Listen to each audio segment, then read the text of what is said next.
राज्य सरकारला कायद्याच्या दृष्टिकोनातून प्रभाग रचना कशी असली पाहिजे याबद्दलचा निर्णय घेण्याचा पूर्ण हक्क आहे आणि त्याबद्दल मुंबई उच्च न्यायालयाचा निकालसुद्धा तशा पद्धतीचा झालेला आहे. परंतु महत्त्वाचा मुद्दा हा आहे की तो अधिकार हा सर्वसमावेशक असा स्वरूपाचा आहे आणि तातडीची निकड असेल तेव्हा वापरण्यासाठीचा तो अधिकार. अशा वेळेस आपल्याला सगळी परवानगी मिळालेली आहे कशाही पद्धतीने प्रभाग रचना करण्याची, असा त्याचा उद्देश नाही. त्यामुळे माझं असं मत आहे की जो राज्य सरकारला अधिकार आहे त्याच्या उद्देशांना धरून ही प्रभाग रचना नाही. जो कायदा केलेला आहे, ज्या कायद्याने अधिकार राज्य सरकारला दिलेला आहे, राज्य सरकार त्या तरतुदीचा अवास्तव स्वरूपाचा राजकीय सोयीसाठी आपल्या राजकीय पक्षांच्या व्यवस्थापनासाठी वापर करत आहेत. हे आत्ताच नाही तर यापूर्वी अनेक वेगवेगळे पक्षांचे सरकार होते तेव्हापासून हे सुरू आहे आणि त्या सगळ्यांबद्दलच वेळोवेळी आम्ही आक्षेप घेतलेले आहेत.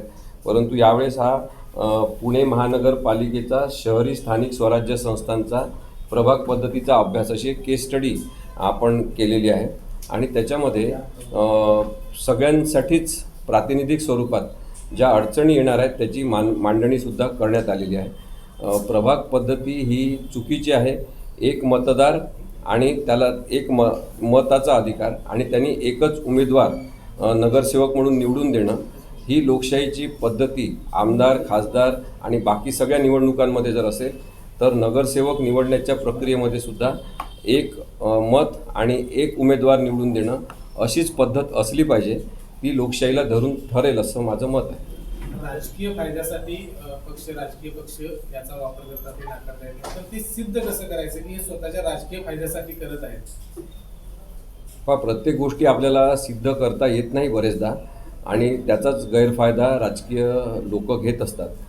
परंतु जसं उद्देश आपण म्हणतो आणि प्रक्रिया या दोन गोष्टी आहेत की एखाद्या गोष्टीचा उद्देश काय आणि त्याची प्रक्रिया कोणती वापरली गेली हे जर आपण पाहिलं तर सगळ्या विविध राजकीय पक्षांचे कडबोळं म्हणून आजकाल सरकार चालवतात.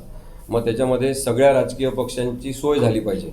प्रत्येक पक्षाचा एक एक उमेदवार असला पाहिजे. मग कुठे 3 कुठे 4 असं जे वेगवेगळं आहे. मुंबई व्यतिरिक्त सगळीकडे हे नियम लागू केलेले आहेत बऱ्याच ठिकाणी आणि आता मुंबईत पण लागू करतील कदाचित. तर ही प्रक्रिया चुकीची आहे आणि त्यामुळे त्या उद्देशाच्या प्रती आपल्या मनामध्ये शंका येणं साहजिक आहे. जेव्हा आपल्याला दिसते की 2 कमजोर उमेदवार आणि 2 ताकदवान उमेदवार अशा प्रकारचे 4 उमेदवार उभे करायचे आणि त्या 2 ताकदीच्या उमेदवारांच्या आधारे 2 उमेदवार फरफटत जाऊन, जसं आता खेड्यात आपण पाहतो की एक बैल काम करणारा असतो, एक काम करणारा नसतो. मग त्या काम न करणाऱ्या बैलाला त्याच्यासोबत जुंपलं जाते की तो बरोबर काम करायला लागतो. अशा पद्धतीने जर रचना केली असेल तर मला असं वाटते की काही कमकुवत उमेदवार आपल्या माथी मारण्याचा सुद्धा हा प्रकार म्हणून आपण ही प्रक्रिया लक्षात घेतली पाहिजे. याला काय कोर्ट मॅटरचे आव्हान वगैरे देणार या सगळ्या चुकीच्या पद्धतीला बहुसद? मला वाटते की नागरिकांनी याच्या संदर्भातला विचार एकत्रितपणे केला पाहिजे. कुणी राजकीय पक्षांनी अशा संदर्भातली काही केस करण्यापेक्षा नागरिकांना हे महत्त्वाचं वाटत असेल तर नागरिक शक्ती एकत्रित येऊन त्यांनी अशा प्रकारची पिटिशन ही उच्च न्यायालयात किंवा सर्वोच्च न्यायालयात केली पाहिजे. कारण की मुद्दा हा आहेच की भारतामध्ये कुठेही कोणत्याही राज्यामध्ये बहुसदस्यीय प्रभाग पद्धती नाही. केवळ महाराष्ट्रातच ती आहे आणि महाराष्ट्रात मग एवढी गरज का पडली याची? जर हे महाराष्ट्राचं प्रभाग रचनेचं लोण सगळीकडे पसरलं तर जो उद्देश आहे स्थानिक स्वराज्य संस्थेचा तो नष्ट होईल. कारण की उत्तरदायित्व जे प्रत्येक नगरसेवकावर आहे ते टाळता येते. एखाद्या नगरसेवकाकडे तो म्हणेल नाही त्याच्याकडे आहे, तो म्हणेल नाही ते काम त्याच्याकडे दिलेलं आहे. म्हणजे कोणतीच उत्तरदायित्वाची आखणी नाही आणि मग नगरसेवक काय काम करणार याच्याबद्दल प्रश्नसुद्धा विचारायचे नाही. अशी प्रक्रिया सुरू होत असेल तर ती बेकायदेशीरतेकडे जाईल. मला वाटते की नागरिकांनी याच्या संदर्भातला विचार एकत्रितपणे केला पाहिजे.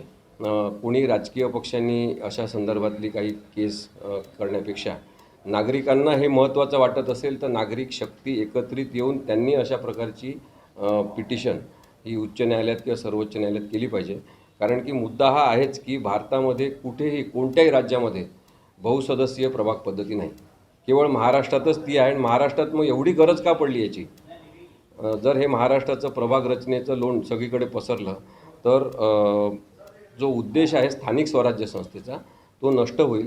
कारण की उत्तरदायित्व जे प्रत्येक नगरसेवकावर आहे ते टाळता येते. एखाद्या नगरसेवकाकडे तो म्हणेल नाही त्याच्याकडे आहे, तो म्हणेल नाही ते काम त्याच्याकडे दिलेलं आहे. म्हणजे कोणतीच उत्तरदायित्वाची आखणी नाही आणि मग नगरसेवक काय काम करणार याच्याबद्दल प्रश्नसुद्धा विचारायचे नाही. अशी प्रक्रिया सुरू होत असेल तर ती बेकायदेशीरतेकडे जाईल आणि त्याचाच गैरफायदा राजकीय लोक घेत असतात. परंतु जसं उद्देश आपण म्हणतो आणि प्रक्रिया या दोन गोष्टी आहेत की एखाद्या गोष्टीचा उद्देश काय आणि त्याची प्रक्रिया कोणती वापरली गेली हे जर आपण पाहिलं तर सगळ्या विविध राजकीय पक्षांचे कडबोळं म्हणून आजकाल सरकार चालवतात. मग त्याच्यामध्ये सगळ्या राजकीय पक्षांची सोय झाली पाहिजे. प्रत्येक पक्षाचा एक एक उमेदवार असला पाहिजे. मग कुठे 3 कुठे 4 असं जे वेगवेगळं आहे. मुंबई व्यतिरिक्त सगळीकडे हे नियम लागू केलेले आहेत बऱ्याच ठिकाणी आणि आता मुंबईत पण लागू करतील कदाचित. तर ही प्रक्रिया चुकीची आहे आणि त्यामुळे त्या उद्देशाच्या प्रती आपल्या मनामध्ये शंका येणं साहजिक आहे. जेव्हा आपल्याला दिसते की 2 कमजोर उमेदवार आणि 2 ताकदवान उमेदवार अशा प्रकारचे 4 उमेदवार उभे करायचे आणि त्या 2 ताकदीच्या उमेदवारांच्या आधारे 2 उमेदवार फरफटत जाऊन, जसं आता खेड्यात आपण पाहतो की एक बैल काम करणारा असतो, एक काम करणारा नसतो. मग त्या काम न करणाऱ्या बैलाला त्याच्यासोबत जुंपलं जाते की तो बरोबर काम करायला लागतो.